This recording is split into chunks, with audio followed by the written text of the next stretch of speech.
ममता बनर्जी की तरह उद्धव ठाकरे की पार्टी शिवसेना भी क्या टूटने वाली है। बड़ी खबर यह आ रही है कि एकनाथ शिंदे के साथ उद्धव के एक दो नहीं 7 सांसदों की सीक्रेट मीटिंग हो चुकी है। 7 सांसद, उद्धव की पार्टी के 10 सांसद और उनमें से 7 सांसदों की मीटिंग, और बकायदा वो सांसद कौन कौन है उनके नाम तक छप चुके हैं।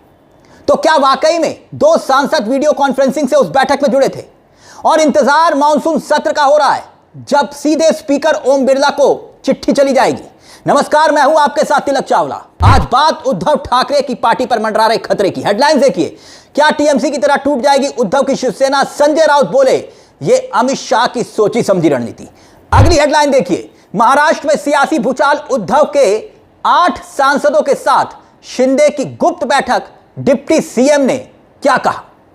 महाराष्ट्र की राजनीति में क्या वाकई में एक बार फिर से ऑपरेशन टाइगर शुरू हो चुका है?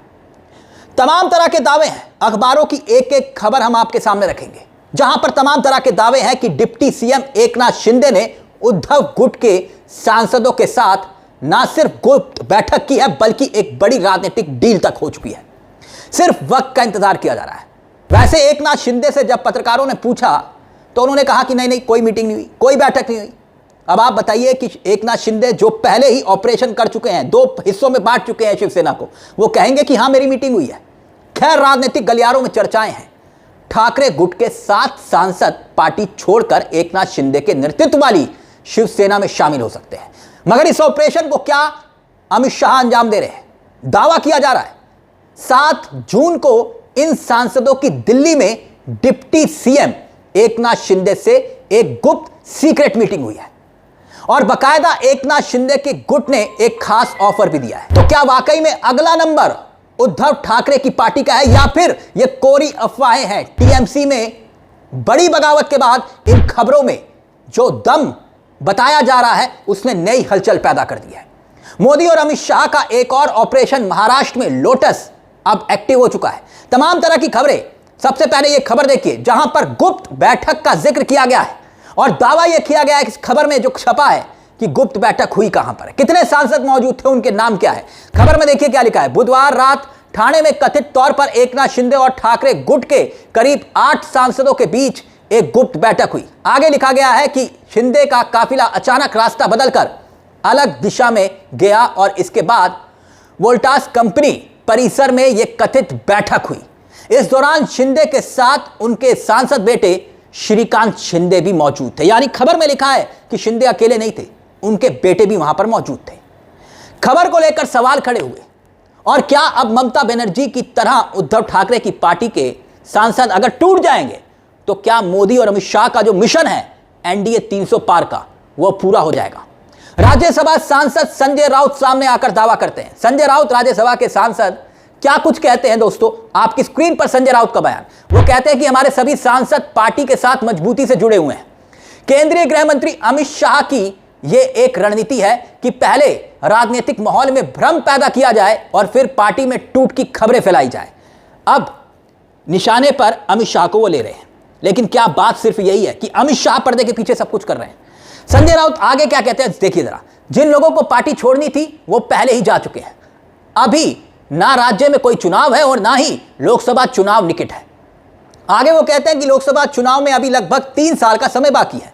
ऐसे में सांसदों के टूटने की चर्चाओं में कोई सच्चाई नहीं। यहां वो दावा कर रहे हैं कि भाई अभी तो लोकसभा चुनाव नहीं है, लेकिन दोस्तों बड़ी बात यह कि टीएमसी के सभी सांसद टूटे, चुनाव तो वहां भी नहीं था, तो फिर आखिरकार ये सांसद टूटे।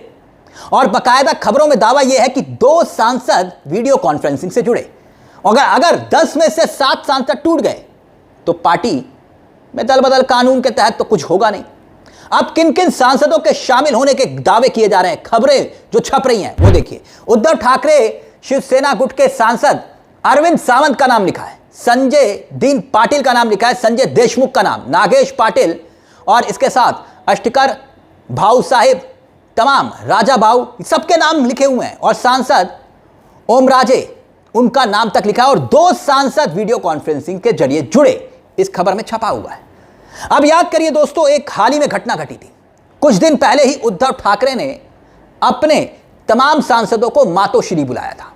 तब भी ये खबरें उड़ रही थी कि एकनाथ शिंदे की रडार पर ये सांसद आ चुके हैं। और तब एकनाथ शिंदे की रडार पर आने वाली खबर को देखकर उद्धव ठाकरे एक्टिव हुए थे। 10 सांसद, 1 राज्यसभा का और 9 लोकसभा के, वफादारी चेक करने के लिए सबको बुलाया। लेकिन अब उद्धव खेमे की ओर से सांसदों के टूटने की सभी अटकलों को भले ही खारिज किया जा रहा है, लेकिन मौजूदा हालात क्या हैं दोस्तों? पश्चिम बंगाल में ममता बनर्जी की टीएमसी का क्या हाल हुआ? उद्धव ठाकरे संगठन में कितने एक्टिव हैं, कितने नहीं, यह एक अलग विषय है। लेकिन ममता बनर्जी अपने संगठन को लेकर, अपने नेताओं को लेकर खूब एक्टिव रही। यहां तक कि शत्रुघ्न सिन्हा तक का नाम लिखा जा रहा है कि शत्रुघ्न सिन्हा तक ने बगावत कर दी। यहां तक कि यूसुफ पठान, वो बगावत, सियानी घोष, तमाम सांसद बगावत कर चुके हैं। 28 में से 20 सांसदों के बगावत के बिगुल बजाने की खबरें उड़ रही हैं। यानी ऑपरेशन लोटस, एनडीए में शामिल अगर ये सब होते हैं तो कामयाब हो जाएगा। और ऐसे में उद्धव ठाकरे की पार्टी के नेता संजय राउत कल तक यही बयान दे रहे थे कि भैया टीएमसी हो या फिर कांग्रेस से अलग हुए जितने भी क्षेत्रीय दल हैं वो सब कांग्रेस में विलय कर लो अगर पार्टी का अस्तित्व बचाना है तो। और अब उनकी पार्टी पर खुद खतरा मंडरा रहा है। सुनिए जरा संजय राउत क्या कह रहे हैं। ममता बनर्जी कल तक कांग्रेस का नाम लेने से बहुत कतराती थी, गुस्सा आता था, लेकिन जब संकट में आ गई, जब उनके ऊपर हमले शुरू हो गए, उनको हराया गया, तब सबसे पहले उनको कांग्रेस की याद आ गई। होना चाहिए ऐसा। तो मैंने कहा कि आप, ये समय है कि कांग्रेस पार्टी से जो फैक्शन बाहर निकले थे, नेता बाहर निकले थे और उसने अपने अपने दल खड़े किए, चाहे महाराष्ट्र हो, चाहे पश्चिम बंगाल हो, चाहे उड़ीसा हो, चाहे तेलंगाना हो, चाहे आंध्र हो, सभी ने कांग्रेस में आकर कांग्रेस के झंडे के नीचे अपनी नई शुरुआत करनी चाहिए और कांग्रेस को मजबूत करना चाहिए।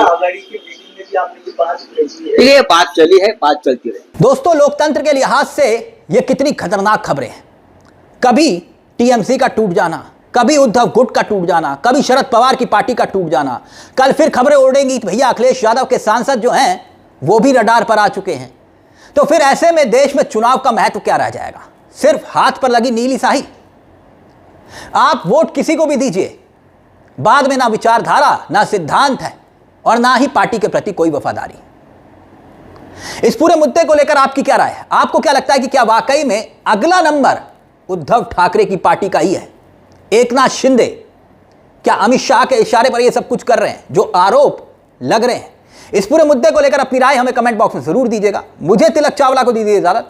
एक छोटी सी दरख्वास्त, चैनल को सब्सक्राइब करना मत भूलिएगा। मंच आप ही का है जहां हम सिर्फ खबर नहीं दिखाते, खबर के पीछे की खबर ही बताते हैं। नमस्कार, जय हिंद, जय भारत। नेशनल पिलर, देश की आवाज।